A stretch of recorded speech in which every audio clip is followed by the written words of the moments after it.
कोई कहने लगे कि हम कर्म को ही नहीं मानेंगे, कर्म को ही नहीं मानेंगे, ऐसे ही चल रहा है। तो उसके लिए उत्तर दिया आगे 20वां सूत्र बोलिए, न धर्मापलापः प्रकृति कार्य वैचित्र्यात्। धर्म का अपलाप, धर्म का खंडन आप नहीं कर सकते। धर्म का मतलब है यहां पर पुण्य कर्म। धर्म और अधर्म, पुण्य और पाप के लिए आते हैं। तो आप धर्म का, पुण्य का और ये उपलक्षण से लेते हुए पाप और पुण्य दोनों का, धर्म अधर्म दोनों का, धर्म शब्द से अधर्म भी आएगा, पाप और पुण्य दोनों का ग्रहण होगा, इसका आप खंडन नहीं कर सकते। कोई कहने लगे कि धर्म का धर्म कुछ नहीं होता है, बस वैसे ही बना दिया। कर्म हो तो परमात्मा बंध करके उसके अनुसार फल दे। बोले धर्म अधर्म ही नहीं है, ऐसा कोई माने तो बोले ऐसा हो नहीं सकता। क्यों नहीं हो सकता? तो उसके लिए कारण बताया, प्रकृति कार्य वैचित्र्य। प्रकृति के कार्यों में विचित्रता होने से, ये विचित्रता आत्मा से जुड़ी हुई विचित्रता देखनी है। आत्मा को जो शरीर मिले हैं भिन्न भिन्न, उसमें विचित्रता है, उसमें भिन्नता है, सबके अलग अलग शरीर हैं। इस दृष्टि से ये जो प्रकृति में कार्यों की, शरीरों की विचित्रता है, भिन्नता है, इसको देख करके हम ये अनुमान पक्का कर सकते हैं कि यहां कुछ न कुछ कारण अवश्य है। परमात्मा तो अकेले कर नहीं सकता, तो उसके अतिरिक्त कोई कारण है, और वो धर्माधर्म रूप है, पाप पुण्य रूप है। इसलिए आप कर्म और उसको तो खंडित कर नहीं सकते, वो तो मानना ही होगा। न धर्मापलाप प्रकृति कार्य वैचित्र्य। हो गया इतना? आगे देखिए, ये जो कर्म है इसकी सिद्धि के लिए और क्या प्रमाण हो सकते हैं, तो अगले सूत्र में बता रहे हैं। 21वां सूत्र बोलिए, श्रुति लिंगादिभि तत्सिद्धि। कर्मानुसार हमें फल मिलता है, कर्मानुसार शरीर मिलता है, और उसमें विचित्रता कर्मानुसार है, इसकी सिद्धि श्रुति से यानी शब्द प्रमाण से भी होती है, और लिंग से यानी तो अनुमान प्रमाण से भी होती है। तो ऐसे बहुत सारे वचन मिलते हैं जिसमें लिखा रहता है कि पुरुषो वही पुण्य न कर्मणा भवति, पुण्य से पुण्य शरीर में जाता है, पाप कर्म से पाप में जाता है, जैसे कर्म है वैसा फल मिलता है इत्यादि। इस तरह के जो वचन शास्त्रों में मिलते हैं, उससे पता लगता है कि धर्म आदि तो होते हैं, धर्माधर्म होते हैं, और उसके अनुसार ही फिर हमें फल की प्राप्ति होती है। और अनुमान इस रूप में कि जो हमारे को सुख दुख की भिन्नता मिलती है, जो स्वभावतः है जन्मतः, उसके संदर्भ में है।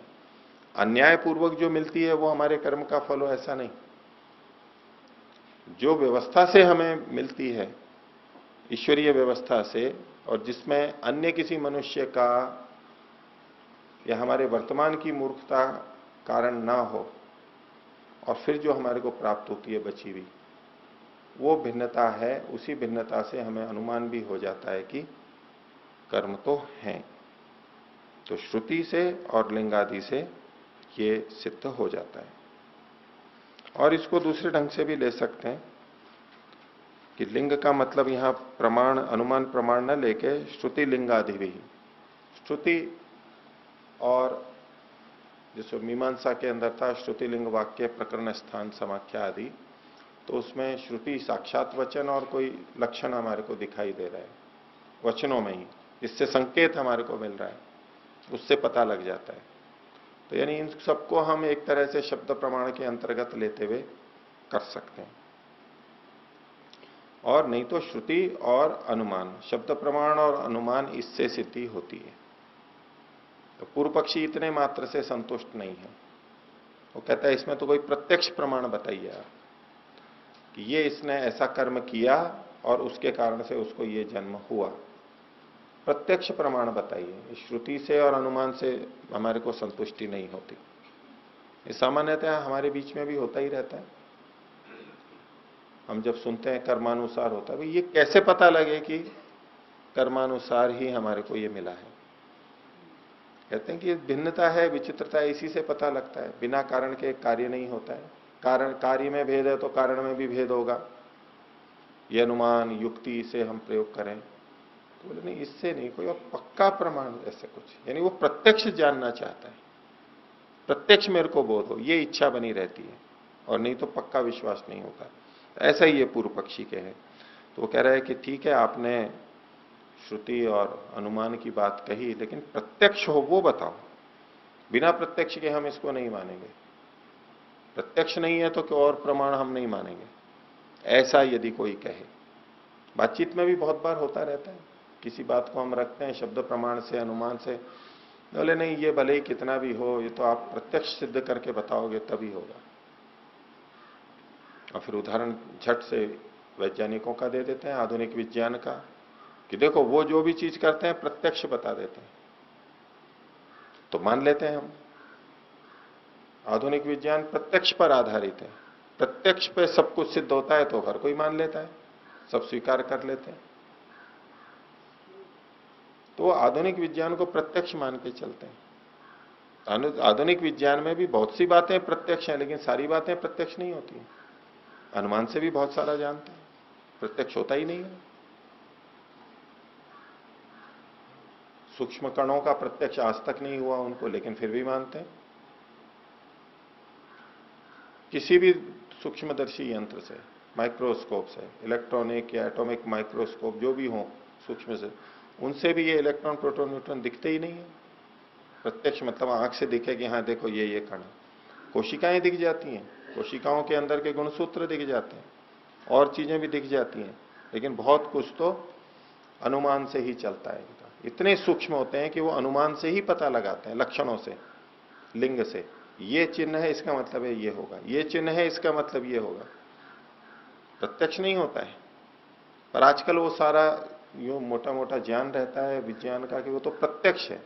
विज्ञान बहुत सारा प्रत्यक्ष भी बताता है, इसे सोचते हैं कि वो तो प्रत्यक्ष है सारा, तो अनुमान से वो भी सिद्ध करते हैं। तो ऐसा यदि कोई आग्रह करे कि नहीं प्रत्यक्ष से ही होना चाहिए, तो उसके लिए समाधान यहां दिया जा रहा है 22वां सूत्र। बोलिए, न नियम प्रमाणांतर अवकाशात। और इसमें कोई ये नियम नहीं है कि प्रत्यक्ष से ही बात सिद्ध हो तभी मानी जाएगी, तभी हमें स्वीकार्य होगी। कोई ऐसा आग्रह नहीं कर सकता, ये कोई नियम नहीं है कि प्रत्यक्ष ही हो।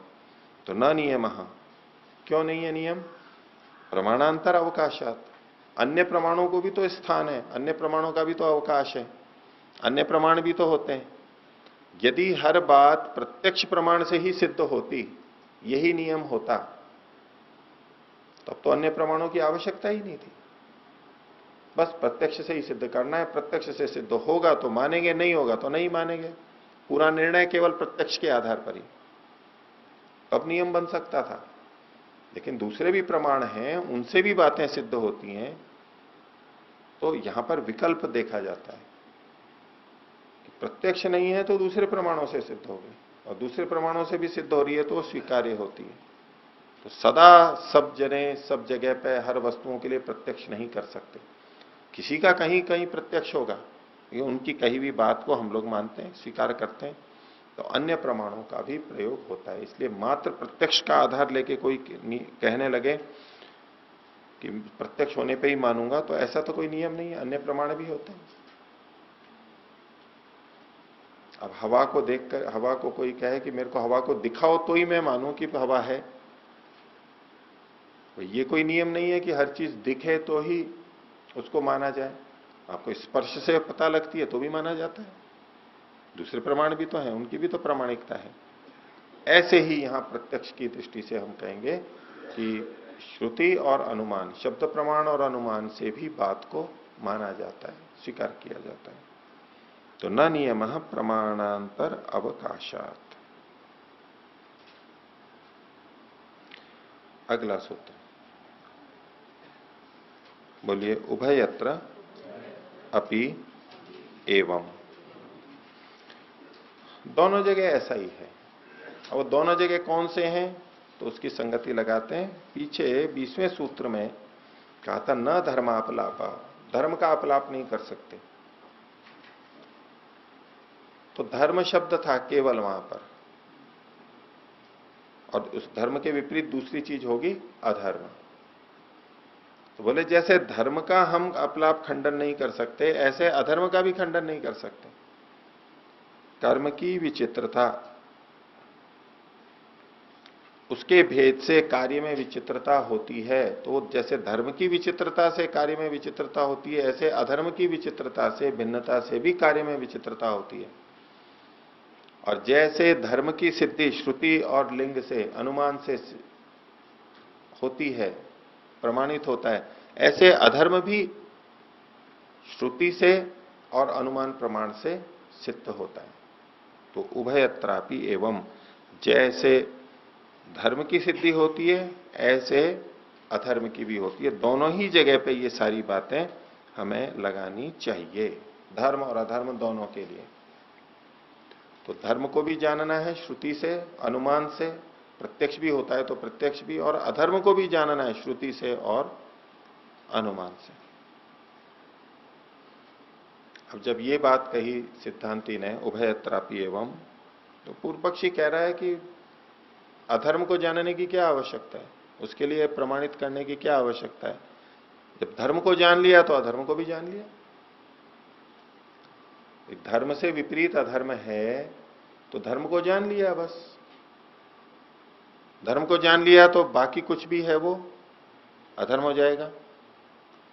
और धर्म की सिद्धि श्रुति से, अनुमान से हो रही है, तो अधर्म की सिद्धि के लिए फिर श्रुति और अनुमान की आवश्यकता ही नहीं है, अन्य प्रमाणों की क्या आवश्यकता है?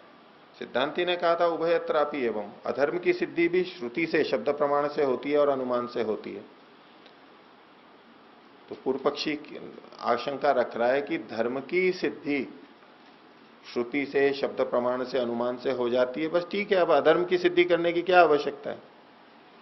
तो उसके लिए सिद्धांति ने बात रखी।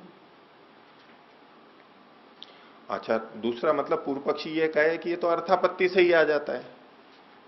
मान लीजिए ये कहा कि आप सत्य बोलो, तो ये तो अर्थापत्ति से आ गया कि झूठ मत बोलो। इसको कहने की क्या आवश्यकता है? शब्द प्रमाण की क्या आवश्यकता है? इसको कहते हैं अर्थापत्ति से आ गया। एक चीज कही तो उसका निषेध जो विपरीत है उसको मना कर दिया, ऐसा। तो उसके लिए यहां पर उत्तर दिया जा रहा है, 24वां सूत्र बोलिए। अर्थात सिद्धिश्चेत समानम उभयोः। बोले कि अर्थापत्ति से यदि कोई बात सिद्ध होती है तो ठीक है, अर्थापत्ति से भी होती है, लेकिन ये तो दोनों जगह लागू होगा। आप ये क्यों आग्रह कर रहे हो कि शास्त्रों में केवल धर्म को बता दिया जाए, ये करना है, विधि मात्र को बता दिया जाए, ये पुण्य कर्म है, और उसके विपरीत जो है वो सारा अपुण्य है, अधर्म है, अपने आप पता लग जाएगा। तो बोले ये बात तो विपरीत भी हो सकती है कि अधर्म को बता दिया जाए और उससे विपरीत है वो धर्म है, ये भी तो हो सकता है। और कहीं धर्म को बता दिया और कहीं अधर्म को बता दिया, ये भी तो हो सकता है। अर्थापत्ति निकालनी है, अर्थापत्ति तो दोनों तरफ हो सकती है।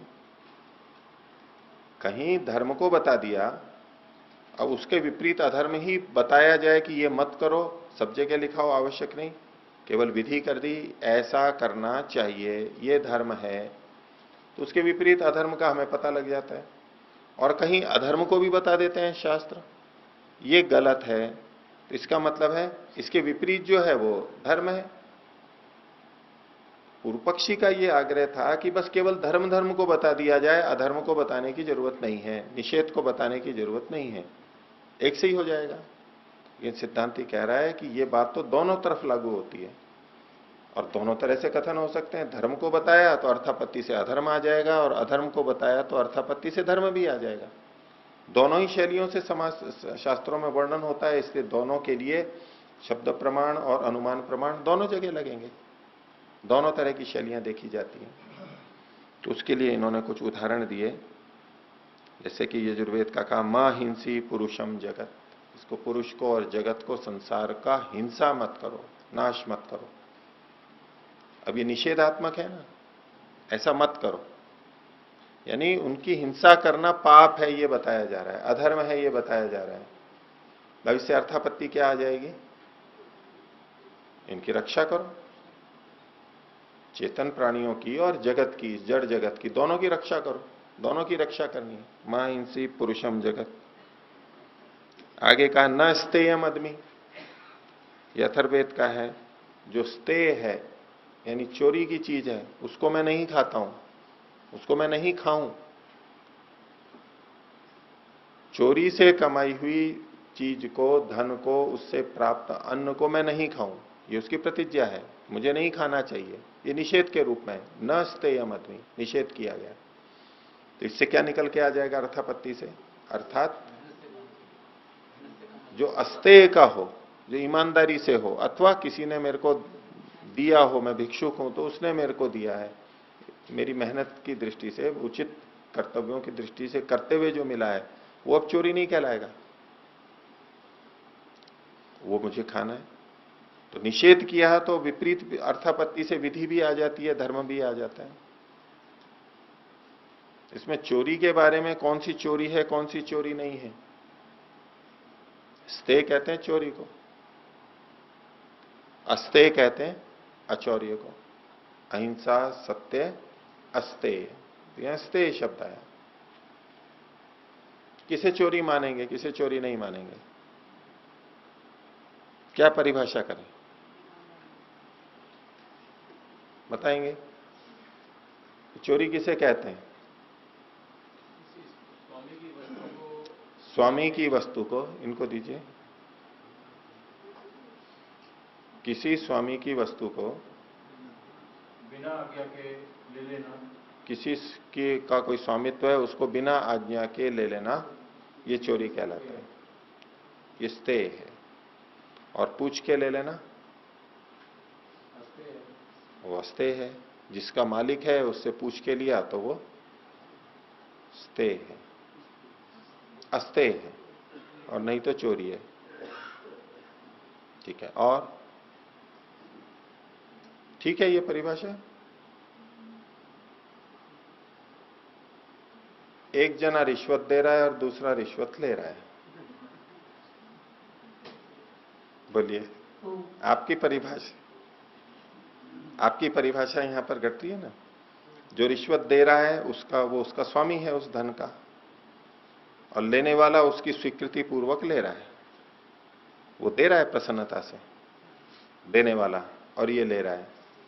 तो ये फिर रिश्वत लेना चोरी नहीं कहलाएगा, आप जो परिभाषा दे रहे हो उसके अनुसार। नहीं, धर्माधर्म तो फिर यानी तो धर्माधर्म से दे। अस्तेय अस्तेय की परिभाषा भी ऐसी होनी चाहिए ना कि उसमें हर चोरी आ जाए। और इसके विपरीत, ये तो मैंने एक उदाहरण दिया जहां चोरी है लेकिन उस परिभाषा के कारण ये चोरी नहीं कहला सकती, आपने जो परिभाषा दी। अब इसके विपरीत ऐसा उदाहरण दूं जहां आपकी परिभाषा घट नहीं रही है और वो बिना स्वामी की स्वीकृति के ले रहा है और फिर भी वो चोरी नहीं है। ठीक है, एक ने अपना धन बहुत इकट्ठा कर लिया जैसे तैसे भी, और अनीतिपूर्वक जैसे भी किया, उसका स्वामी तो वो है ही अभी।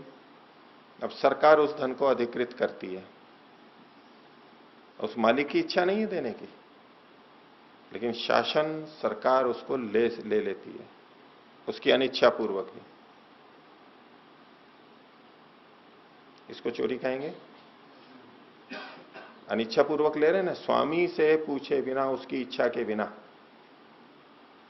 और हमारे को कुछ त्रुटि करते हुए किसी ने पकड़ लिया और वहां पर है कि इतना रुपया दंड है। मान लो हम बिना लाइट के जा रहे हैं या यातायात के नियम को तोड़ रहे हैं, कुछ भी ऐसा होता है। अब वो पुलिस वाला हमसे लेना चाहता है, हमारी इच्छा है देने की। हाँ, जो ईमानदारी से देते हैं कि भाई त्रुटि हुई है तो दूंगा, उनको छोड़ दीजिए, नहीं तो हमारी इच्छा नहीं है देने की, और वो ले रहा है। तो जिसका धन है उसकी स्वीकृति पूर्वक ले तब तो चोरी नहीं होगी। बिना स्वीकृति के ले रहे, बोले नहीं निकालो पैसे दो।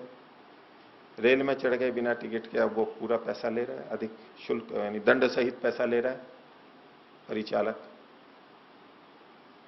तो उसको चोरी में मानना पड़ेगा। फिर उसकी इच्छा के बिना ले रहा है ना, वो तो देना नहीं चाह रहा है। वो नहीं दे रहा है तो पुलिस वाला भी साथ में रहता है, नहीं तो जेल चलो, उसको डंडे मारते दो, नहीं तो उसको मजबूरी में देना पड़ रहा है। गलती की है ना, बिना टिकट का गलती की है, लेकिन ये अगर गलती फिर भी ले रहा है, लेकिन हमने परिभाषा अगर ये कर दी, चोरी की ये परिभाषा कर दी कि जो उसका मालिक है उसकी इच्छा के बिना लेना ये चोरी है, तो ये दोष आएंगे। सब जगह नहीं घटेगा। जहां चोरी नहीं है फिर भी हम कहेंगे कि ये चोरी, फिर इस परिभाषा से तो चोरी होगी। और जहां चोरी है लेकिन इस परिभाषा में, वो चोरी नहीं कहलाएगी। दोनों तरफ ये इसके दोष बनेंगे। ऐसा नहीं होता है, परिभाषा ये नहीं है चोरी की। आप बोल रहे हैं कुछ, बोलिए, आप बोलिए। उनको दीजिए पीछे, ये दीजिए ना, ये दीजिए उनको, वो बोलिए। परिश्रम से धर्म पूर्वक धन को बिना परिश्रम पूर्वक जो हमने कमाया है वो चोरी नहीं है ना, बिना परिश्रम के कमाया है वो चोरी है। ठीक है, तो 4 आश्रमों में से केवल गृहस्थी होंगे जो चोरी नहीं करेंगे। ब्रह्मचारी जो ले रहा है उसकी मेहनत का तो है नहीं, वो तो दूसरे की मेहनत का खा रहा है। और वानप्रस्थी सन्यासी भी, भिक्षुक लोग मेरे जैसे, वो दूसरों से लेते हैं, दूसरों की कमाई को खाते हैं। हम सब तो हो गए चोर। तो ये परिभाषा नहीं कर सकते ना। आप परिभाषा क्या करेंगे, क्या परिभाषा है चोरी की और नहीं चोरी की? मैं कहा न स्तेयम आदमी, मैं चोरी का नहीं खाता हूं, ये एक व्रत है उसका, चोरी का नहीं खाना है मेरे को। जो जिसमें आत्मविश्वास होता है वो ऐसा कहेगा, जिसको अपना आत्मा का गौरव है ना, मैं अपनी कमाई का ही खाऊंगा, दूसरे का नहीं खाऊंगा। बहुत स्वाभिमान की बात है। हर किसी में इतना दम नहीं होता कि ये व्रत ले ले कि मैं मेरी ही कमाई का खाऊंगा। तो ये प्रयास करेगा कैसे दूसरे की कमाई का मेरे को मिल जाए, बिना मेहनत के, कम मेहनत के मिल जाए, जोड़ तोड़ से मिल जाए, इधर उधर का कुछ करके मिल जाए। ये जिनमें अपने पे विश्वास नहीं है, बल नहीं है कि नहीं मैं जो अपनी मेहनत का ही खाऊंगा। आत्मा ही नहीं, मरी भी है आत्मा।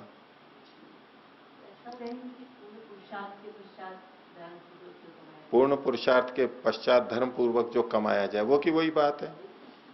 अब कमाया कहां गया है? हम जो वानप्रस्थी सन्यासी होते हैं, अगर वो यूं कहे कि भाई मैं आपके यहाँ कार्यक्रम में आ रहा हूं और इतने रुपए लूंगा, तो वो तो निंदा का कारण बन जाता है कि भाई ये देखो अपने पैसे के लिए जा रहे हैं, पैसे निर्धारित कर रहे हैं।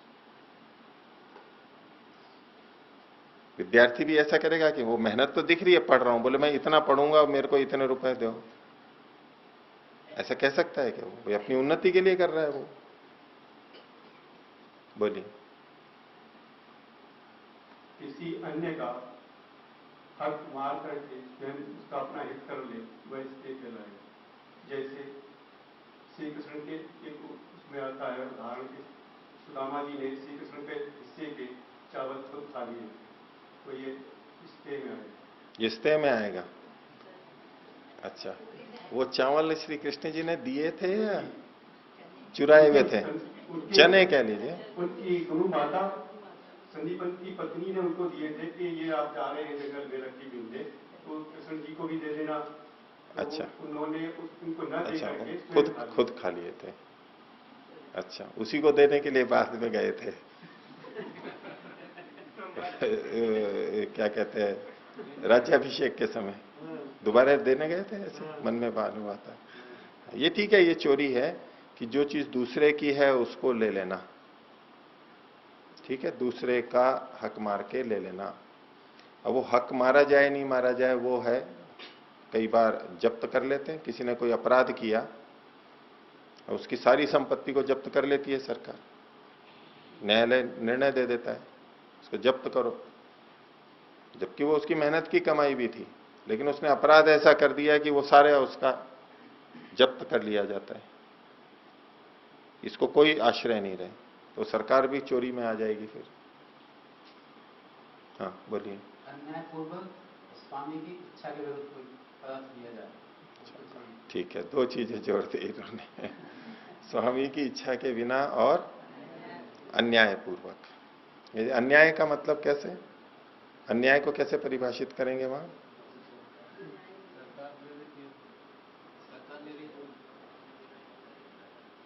ठीक है, कुछ आप उस वहां पहुंचे। इसमें योग दर्शनकार ने तो एक लक्षण दिया सीधा, अशास्त्र विधि पूर्वक परतः द्रव्याणाम स्वीकरणम। जो शास्त्र में विधि बताई गई है उसके विपरीत धन को लेना, ये चोरी है। अब मान लीजिए गृहस्थ के अतिरिक्त जो 3 आश्रम वाले हैं उनको भिक्षा का अधिकार है, वो ले सकते हैं दूसरों से,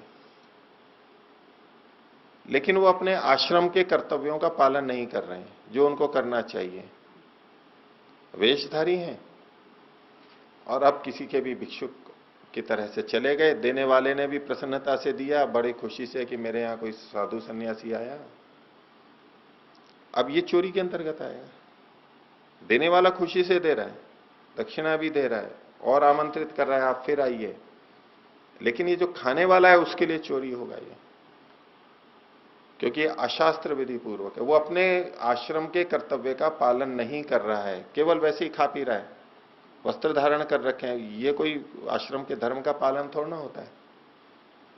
जो कर्तव्य कर्म है अपने आश्रम के, उसका अगर वो पालन कर रहा है, तपस्या कर रहा है, अध्ययन कर रहा है, साधना कर रहा है, परोपकार कर रहा है, उपदेश कर रहा है, जो जो जिसके हैं उसको पूरा करते हुए जब वो दूसरे से लेता है तो वो चोरी नहीं कहलाएगा। ऐसे ही सारी सरकार भी जिनसे लेती है उचित ढंग से जो ले लेती है उनकी इच्छा के बिना भी, और शास्त्र विधि पूर्वक होता है इसलिए वो चोरी नहीं कहलाता है। तो इसमें जो जो शास्त्र में कहा है उन विधियों का हमें ध्यान रखना होता है कि ये अनुचित है। ब्याज लेना भी होता है, एक सीमा से अधिक लेते हैं तो वो भी अशास्त्र विधि पूर्वक हो जाता है। अधिक ब्याज लेना है वो सब अशास्त्र विधि पूर्वक हो जाता है, वो सब चीजें चोरी के अंतर्गत आ जाती है। अशास्त्र विधि पूर्वक सेवा लेना है, किसी से अधिक सेवा लेना है, कम पैसे देकर के अधिक सेवा लेना है, ये सब चोरी में ही तो आते हैं। एक तरह से या तो हमने सेवा की चोरी की है, अथवा जितना धन उसको दिया जाना चाहिए था उस मेहनत का उतना न देके हमने कम दिया है, वो जो हमने बचा लिया उससे लिया नहीं है, था तो हमारे पास, रहा हमारे पास ही, लेकिन हमने उसको दिया नहीं, जो उसको दिया जाना चाहिए था उतना ना देके कम दिया, तो भले ही हमारे पास है, हम यूं कहें कि मैंने दूसरे का थोड़ा ना लिया है, ये दूसरे का ही तो लेना हो गया, उसको जाना था आपके पास से, आपने तो सेवाएं ले ली उससे। तो वहां भी जो हम जितना जितना कम करते हैं वो सारा का सारा अशास्त्र विधि पूर्वक होता है और चोरी में आता है वो। तो न स्तेयम आदमी, जब स्तेय इसका निषेध किया गया तो इससे अर्थापत्ति से धर्म का भी ग्रहण हो गया।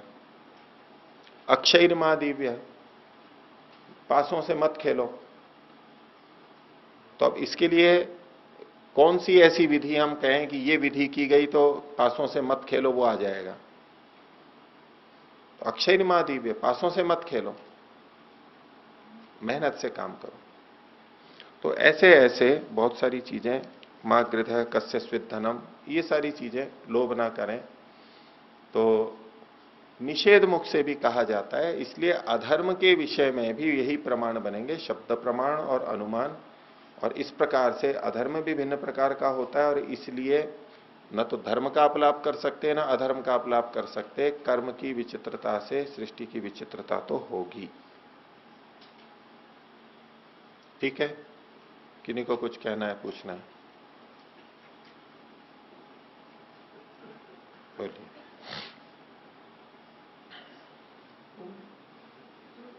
मोनोपोली जो एकाधिकार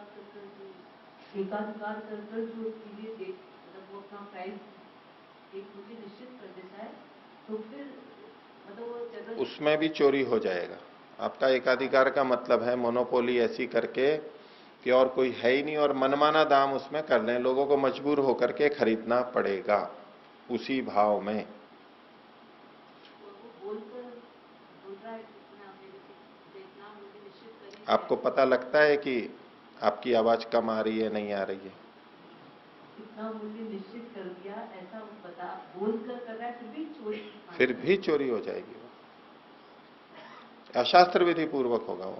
वो कह रहा है कि मैं इतने रुपए लूंगा, लिखा हुआ भी है, लिखवा भी दिया, और बोल रहा है कि इतने रुपए की, आपको लेना हो तो लो, मत लो। अशास्त्र विधि पूर्वक होता है। ऐसे तो बिल्कुल बाजार पे छोड़ देते हैं तो वो तो मनमाना कुछ भी होता है,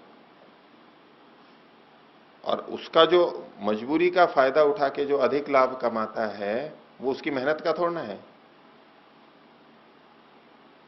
वो तो परिस्थिति के कारण से उसका भाव बढ़ गया और वो उसका लाभ उठा रहा है। कई बार वो ऐसी परिस्थितियां पैदा की जाती हैं, पूरे विश्व के अंदर ये चलता है। अर्थतंत्र में ऐसी परिस्थिति पैदा करते हैं कि भाव बढ़ जाता है, बढ़ा देते हैं, उत्पादन कम कर देते हैं, कृत्रिम अभाव पैदा कर देते हैं, भंडार में रख लेते हैं। ये सारी बहुत छोटे और बड़े स्तर पर खूब होती है, देश के स्तर पर और अंतर्राष्ट्रीय स्तर पर, राष्ट्रीय स्तर पर, सब जगह होता है ये। जब ये सारी चीजें होती हैं और हम दूसरे की मजबूरी का फायदा उठा के अपना अधिक धन लेते हैं, ये अशास्त्र विधि पूर्वक होगा। सही कीमत का आकलन कैसे किया जाएगा? आपको आकलन होता है कि आपकी आवाज आ रही है, नहीं आ रही है? ये एक दिन की समस्या नहीं है, ये बार बार हो रहा है, इसलिए मैं आपको बोल रहा हूं। सही कीमत का आकलन तो किसी वस्तु का कैसे आकलन? ये शास्त्र देख करके उसमें कुछ निर्धारण की हुई बातें हैं उस तरह से, अथवा एक अपने अंतर्मन से भी होता है कि हाँ ये उचित इतना है।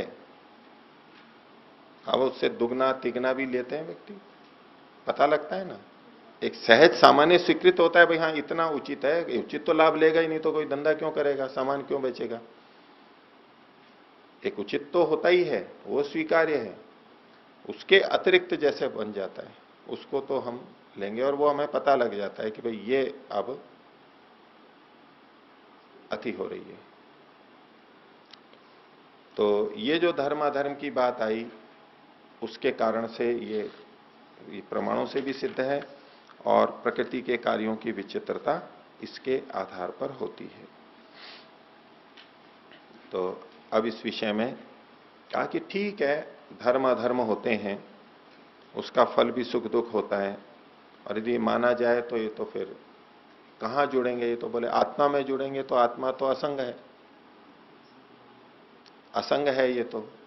और ये धर्म अधर्म रहते कहां पर है, इसका आश्रय क्या है? तो उसके लिए अगला सूत्र है, बोलिए। अंतःकरण धर्मत्वम धर्मादीना। धर्मादियों का, धर्मादि मतलब धर्म और अधर्म, पाप पुण्य दोनों आ गए। ये किसके धर्म हैं, यानी किसके गुण हैं? ये जो कर्माशय संचित होता है ये कहां रहता है? तो उसमें कहा अंतःकरण धर्मत्वम, ये अंतःकरण का धर्म है, अंतःकरण में रहते हैं ये, आत्मा में संचित नहीं होते, आत्मा में नहीं रहते।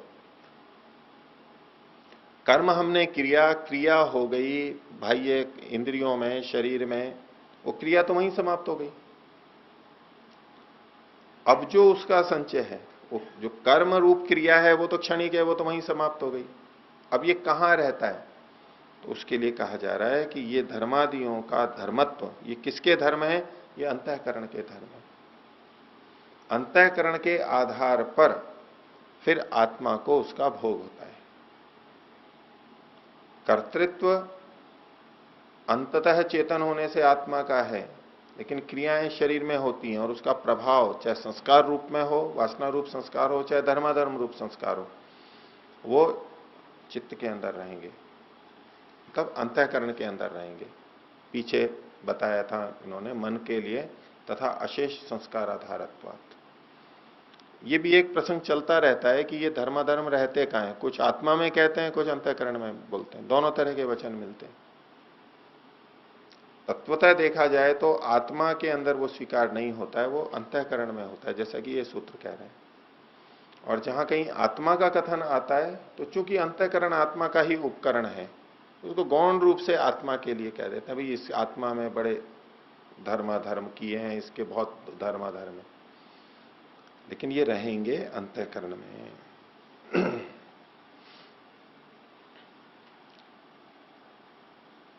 तो जब ये कहा कि अंतःकरण का धर्मत्व है, धर्माधर्म अंतःकरण के हैं, तो ठीक है, अंतःकरण को समाप्त कर देंगे, मुक्ति हो जाएगी।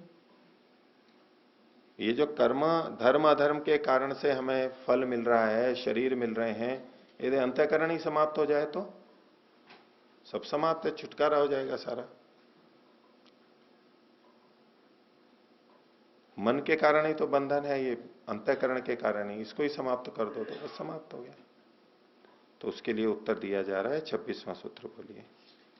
गुणानाम न अत्यंत बाधा। गुणानाम गुणादि नाम इसका पाठभेद है। बोले विवेक की क्या जरूरत है, तो ऐसा अगर कोई कहे तो कहा कि इन गुणों का न अत्यंत बाधा, अत्यंत बाद उसका नाश नहीं हो सकता, हम कर नहीं सकते। अंतःकरण को हम नष्ट कर ही नहीं सकते। जिसमें ये धर्माधर्म है, आत्मा के साथ सूक्ष्म शरीर है, उसको हम नष्ट कर ही नहीं सकते, इनका अत्यंत बाध नहीं कर सकते। हम अपनी सात्विक राजसिक तामसिक स्थिति बना सकते हैं आलंबन से, विचार से, प्रयत्न से, लेकिन इनका अत्यंत बाध हम कर दें, इसको हटा ही दें कि सारा का मतलब मूल आधार ही समाप्त हो जाएगा और मेरे को बंधन नहीं मिलेगा, शरीर नहीं मिलेगा, ऐसा नहीं कर सकते। तो इसका अंतिम बाध तो उस प्रक्रिया से ही होगा, जब हम विवेक को प्राप्त करेंगे तब ही ये हटेंगे, नहीं तो ये चलते रहेंगे। तो विवेक की प्राप्ति कैसे होती है, उसके लिए जो बातें पीछे भी बताई थी और अब भी आगे कुछ कुछ बताएंगे। तो विवेक हमारे को शुद्ध ज्ञान, ठीक ठीक ज्ञान से विवेक की प्राप्ति होती है। ये सही है गलत का विवेक हमें ज्ञान से होता है, और उस ज्ञान की प्रक्रिया में ज्ञान से हमारे को सुख होता है। तो ये सुख की प्राप्ति का एक उपाय और यहां बताया जा रहा है। शब्द प्रमाण से भी हम जानते हैं, और भी प्रक्रिया है, उसको अनुमान को ही यहां दूसरे शब्दों में कह रहे हैं। 27वां सूत्र बोलिए। पंचावयव योगात सुख संवित्ति। सुख की सिद्धि, सुख की प्राप्ति पंचावयवों के योग से होती है। 5 अवयव हैं, उनका योग होने पर सुख की संवित्ति, सुख की प्राप्ति होती है। अब इसका एक निर्णय, एक अर्थ तो तात्पर्य ये लिया जाता है कि 5 अवयव यानी 5 इंद्रियों के योग से, ज्ञान इंद्रियों के योग से शब्द स्पर्श रूप रसगंध का संयोग होता है तो सुख की प्राप्ति होती है, लेकिन उसका कोई ये प्रसंग नहीं है। तो इसको हम यहां पर लेते हैं, दूसरा अर्थ जो किया जाता है, पंचावयव ये अनुमान की प्रक्रिया के भाग हैं, अनुमान के भाग हैं, जो न्याय दर्शन इसके ऊपर विस्तार से चर्चा करता है। 5 ऐसे क्रम हैं जिसमें से गुजरते हुए हम अनुमान के द्वारा सत्य तक पहुंचते हैं। अनुमान का मतलब अंदाजा नहीं है, कल्पना नहीं है। अनुमान का मतलब ये अनुमान प्रमाण है, निश्चित।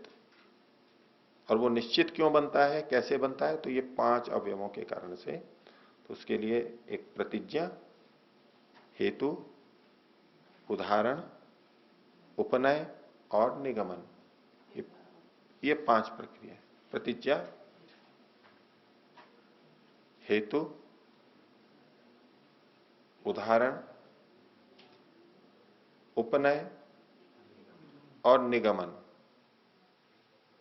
प्रतिज्ञा का मतलब है कि जो हम स्थापित करना चाहते हैं उसका कथन करना, ये चीज ऐसी, ये जो जिसको सिद्ध करना है उसको प्रस्तुत करते हैं। यहां पहाड़ में पीछे आग लगी हुई है, ये हमारी प्रतिज्ञा है कि आग लगी हुई है वहां पर दूर। हेतु यानी कारण बताना होगा कि कैसे पता लगा आग लगी हुई, क्योंकि धुआं उठ रहा है, धुआं देखे जाने से, धुआं उठने से, ये हेतु हुआ यानी कारण बताया। अब ये तो खैर धुएं और अग्नि का उदाहरण इतना सरल है, धुएं और अग्नि का ये जो अनुमान करना है इतना सरल है कि इसके लिए कुछ उदाहरण की हमें अपेक्षा ही नहीं होती। हम कुछ सोचते हैं भाई हाँ ठीक है इतने से हो, लेकिन जो कठिन चीजें होती हैं वहां उदाहरण देना पड़ता है कि ये कैसे कह दिया कि जहां धुआं होता है वहां अग्नि होती है। उदाहरण बोलिए, जैसे कि देखो यहाँ चूल्हे में, रसोई में, सब जगह देखते हैं धुआं होता है तो अग्नि भी होती है। उदाहरण देना होता है साथ में सिद्ध करने के लिए। यदि प्रतिज्ञा और हेतु दे दिए और उदाहरण नहीं दिया तो बात सिद्ध नहीं होगी। कोई ना कोई उदाहरण अवश्य होना चाहिए। फिर उसके अलग भेद हो जाते हैं कि ये साधर्म्य से है या वैधर्म्य से है, लेकिन उदाहरण कुछ ना कुछ देना चाहिए। और उदाहरण देने के बाद में अब उपनय करते हैं। उदाहरण दिया भाई देखो जैसे ये है वैसे ही वो है। जैसे यहां रसोई में धुआं होता है तो अग्नि होती है, ऐसे ही वहां पर भी होता है। जैसा ये है वैसे, जैसे यहां धुआं है ऐसा ही धुआं वहां पर भी है।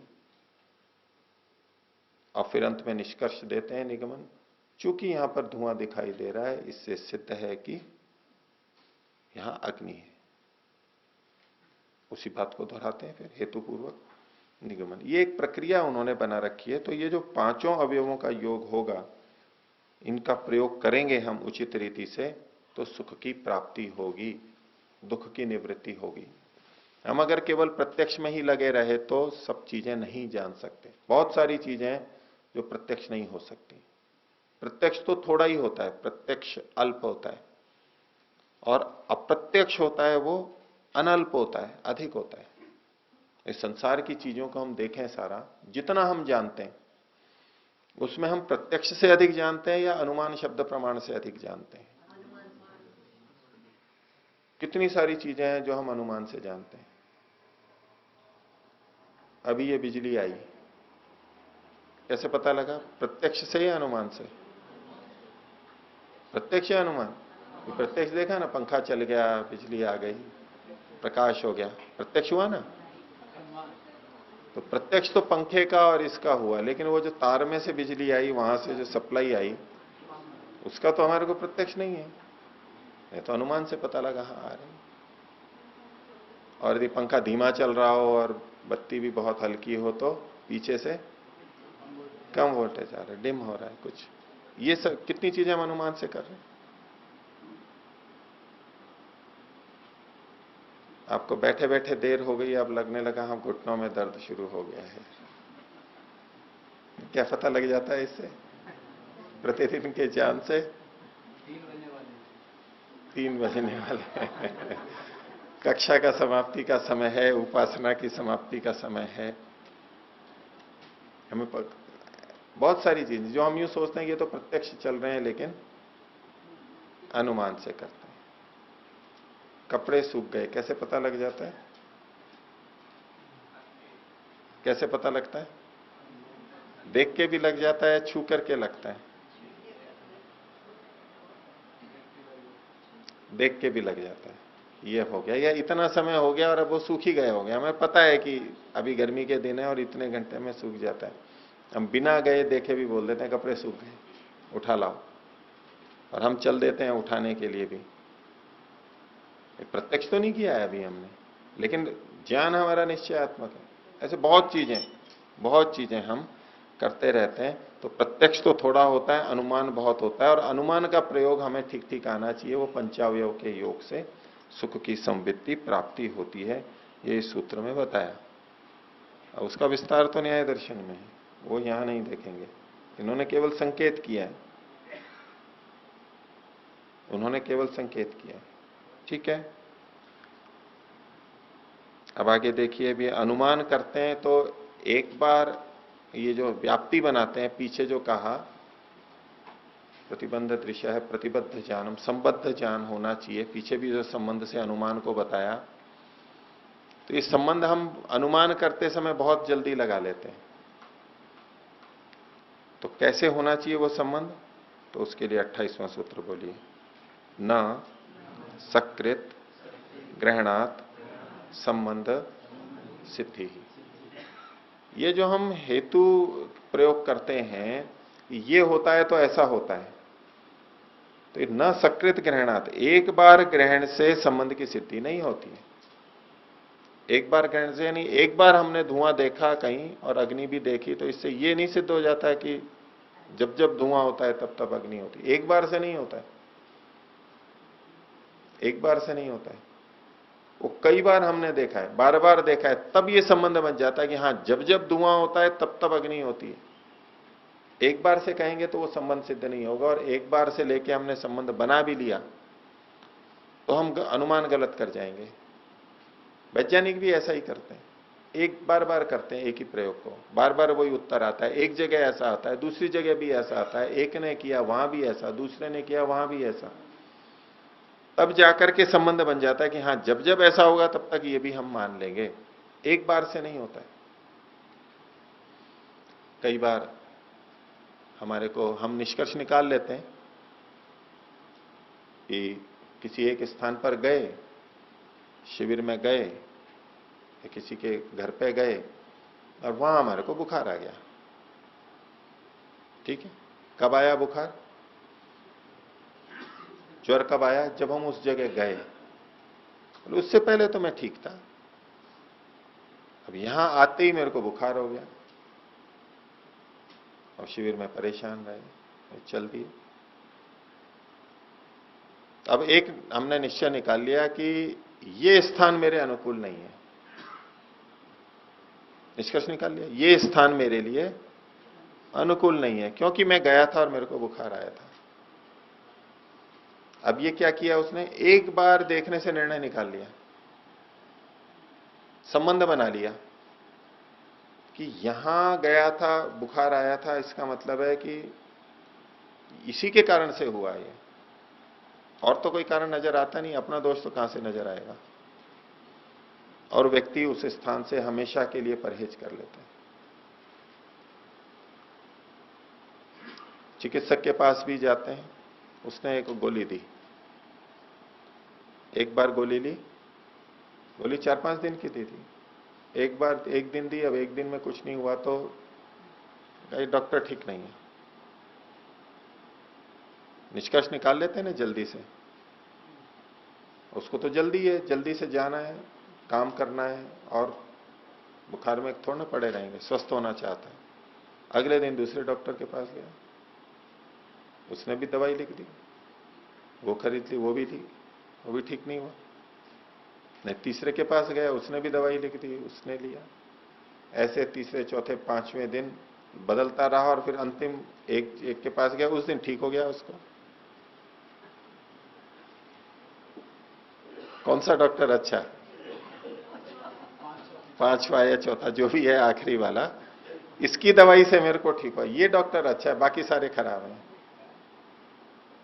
एक बार से निर्णय निकाल लिया। और वैसे और चिकित्सकों को भी पता है रोगियों की मानसिकता का, तो वैसे ही भटकते रहते हैं, तो उनके लिए तो अवसर है ये। वो ये नहीं कहेंगे कि भाई यही दवाई लो जो आपको लिखी हुई है, और वो दवाई लिखेगा भी नहीं वो उसको, उसी कंपनी की। हाँ, अंदर की दवाई वही देगा, लेकिन दूसरी कंपनी की लिख देगा। जैसे दूसरी, उसको भी पता है कि ये 2-3 दिन 4 दिन बाद लेगा तब ठीक हो जाएगा, लेकिन हम निष्कर्ष निकाल लेते हैं, कारण कार्य संबंध जोड़ लेते हैं। इसके लिए एक न्याय भी प्रचलित है, काकतालीय न्याय।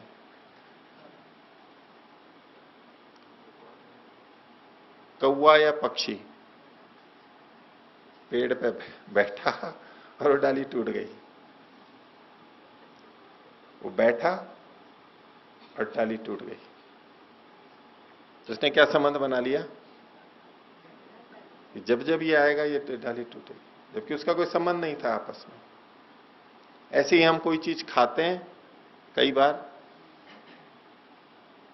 औषधि या दूसरी चीज, लगता है आज तो ये हो गया, जैसे कि उसी के कारण से हुआ, जबकि और कई कारण थे। हम संबंध बना लेते हैं बहुत जल्दी से। दवाइयां भी लेके आए और कुछ और भी हमने गड़बड़ कर दी, और उस दिन जो गड़बड़ हुई बोले इस दवाई से हुई है, वो दूसरा कारण नजर नहीं आ रहा है। भाई उस दवाई को बार बार लें और बार बार वही दिक्कत आ रही है, तब तो हमें पक्का होगा कि ये इसी से हो रहा है। एक बार हुआ, हमारे जीवन में कई चीजों में परिवर्तन होता है, हमारे को एक ही परिवर्तन नजर आया और हम सोच लेते हैं ये इसी के कारण से हुआ है। ये जो जल्दी निष्कर्ष निकाल लेते हैं, ऐसा अनुमान ठीक नहीं, इससे सुख नहीं प्राप्त होगा, इससे तो दुख हो जाएगा। मैंने कहा न सकृत ग्रहणात् संबंध सिद्धि, एक बार हमने यूं देख लिया उससे संबंध ग्रहण व्याप्ति की सिद्धि नहीं होती है, वो तो बार बार हमें देखना होगा कि किस कारण से हुआ है। तो ज्ञान की प्राप्ति, विवेक की प्राप्ति अनेक प्रमाणों पर निर्भर करती है, उसमें ये एक धर्म भी इन्होंने अनुमान के बारे में बताया। कुछ और आगे देखेंगे। किन्हीं को कुछ पूछना? पूछिए। आचार्य जी, जो अभी तक हमने अध्याय 4 तक किए थे, उनमें सिद्धांत और मतलब जैसा सूत्र में लिखा है वैसा ही हम पढ़ रहे थे। अभी इस अध्याय में जो सूत्र आता है उसके पीछे काफी कुछ और जानकारी होती है जो कि सूत्र में नहीं दी हुई है, तो उससे ये कुछ कठिन से प्रतीत हो रहे हैं कि कैसे अर्थ इनका होगा। जी, इसमें इन आगे जो ये अध्याय है उसमें सूत्र है, इसमें बहुत सी मान्यताओं का खंडन है, विपरीत मान्यताओं का। अब किसी वक्ता ने तो वो सूत्र दे दिया, ऐसा मानोगे और ये इसमें ये दोष है, लेकिन वो मान्यता वाले और क्या क्या मानते हैं पीछे, वो पृष्ठभूमि तो यहां पर नहीं लिखी है। उस समय परिचित थी, बताने वाले ने बता दिया और हमने सुन लिया, लेकिन अभी तो वो उसको हमें पीछे से लाना होता है, नहीं तो वो नहीं हो पाएगा। तो ये सूत्र भी मूल लेखक के द्वारा ही लिखे गए हैं? ऐसा ही। हालांकि कुछ लोग ये कहते हैं कि सांख्य दर्शन 3 अध्याय तक था, कुछ लोग वहां तक मानते हैं, ये चौथे को और 5वें छठे को कुछ लोग बाद का मानते हैं, ये भी एक परंपरा है। अथवा 4 तक ही, बाद में मूल चीजें तो वही आती रहेंगी, लेकिन इससे संबंधित जो कुछ वितर्क हैं, अन्य लोग उठाते हैं प्रश्न, उनका खंडन निषेध करते रहेंगे। तो इसका तो नाम ही लिखा हुआ है, दूसरों के मत का निषेध करना, परपक्ष निर्जयाख्य, पर के पक्ष के निर्जय का इसमें कथन किया है। उसको जीत लेना, निश्चेष रूप से उस पर जय प्राप्त कर लेना। तो अन्य बहुत सारी मान्यताएं इसके अंतर्गत आएंगी, वो पृष्ठभूमि तो इसी तरह से समझनी होगी, और इसीलिए इसकी बहुत अलग अलग व्याख्याएं भी होती हैं अलग पृष्ठभूमि के आधार पर, वो रहेगा। जैसे अभी ये 27वां सूत्र आपने कराया, इसमें पंच अवयव सिद्धांत दिया जो न्याय दर्शन का है, तो न्याय दर्शन तो काफी बाद में लिखा गया था ना शायद। नहीं, इसको तो न्याय दर्शन तो आज प्रचलित है, जो न्याय दर्शन उसका संदर्भ आज की दृष्टि से ये कथन कर दिया गया, लेकिन इसका सीधे सीधे न्याय दर्शन से संबंध नहीं है। यहां न्याय दर्शन का नाम नहीं लिखा है। न्याय दर्शन में जो बातें हैं वो न्याय दर्शनकार ने ही खोजी और उसी समय प्रचलित हुई, उससे पहले थी नहीं, ऐसा नहीं मानेंगे। वो तो पहले से चल रही है। जैसे हम और भी पीछे कई बातों को देखते आए हैं कि आज वो मान्यताएं, मान लीजिए शून्यवाद है, विज्ञानवाद है, और भी चीजें हैं, वैशेषिक का भी नाम आया था, तो ये चीजें तो पहले से चल रही थी, आज इनके नाम से प्रचलित है, उनको देख के हम कहें कि ये उसके बाद की रचना है, ऐसा नहीं कहेंगे। इस तरह के विचार पहले भी हो सकते हैं, और ये तो परंपरा चली आ रही है। न्याय दर्शनकार ने उनको सबको संग्रहित करके एक रूप दे दिया, इतना ही है। जैसे महर्षि पाणिनि ने अष्टादही बनाई, तो एक दृष्टि तो ये हो सकती है कि सारी संस्कृत को उन्होंने ही बना दिया, सारे सूत्र बने, सारा जैसे कि खुद उन्होंने बनाया है, ऐसा कोई सोच सकता है। पाणिनि ने सूत्र दिया, पाणिनि की संस्कृत है, उसका नियम है, पाणिनि के अनुसार, ये सब हम बोलते रहते हैं, लेकिन वो नियम और वो भाषा तो पहले से चल रही थी, उन्होंने देख के उसको सूत्र रूप में रखा। तो जो मूल तत्व है वो तो वेद से इस प्रारंभ से ही चला आ रहा है ऋषि मुनियों का, इसलिए इसको सीधे न्याय दर्शन से ऐसे नहीं जोड़ेंगे। ये तो मैंने केवल संदर्भ बताया कि पंचावयव का प्रयोग, इस शब्द का प्रयोग आजकल न्याय दर्शन में उपलब्ध होता है, वहां इसका विस्तार मिलता है, इतना है। ठीक, पूछिए। तो आचार्य जी, ये जो निगमन जो है, ये 5वां जो बताया, प्रतिज्ञा हेतु उदाहरण उपनय और निगमन, ये निगमन को बता दो, ये नहीं समझ में आया, इसका अर्थ क्या हो निगमन का? उसका सार रूप में अंत में कथन कर देना, सार रूप में कथन कर देना। उसमें जो कारण हेतु दिया था उस हेतु का उल्लेख करते हुए प्रतिज्ञा का ही फिर से कथन कर देते हैं। चूंकि यहां धुआं है इसलिए यहां पर अग्नि है। प्रतिज्ञा में जो वाक्य बोला था उसी को सिद्ध करते हुए दोबारा बोल देते हैं और हेतु के कथन पूर्वक। बस ये निगमन है। ठीक है, प्रणव।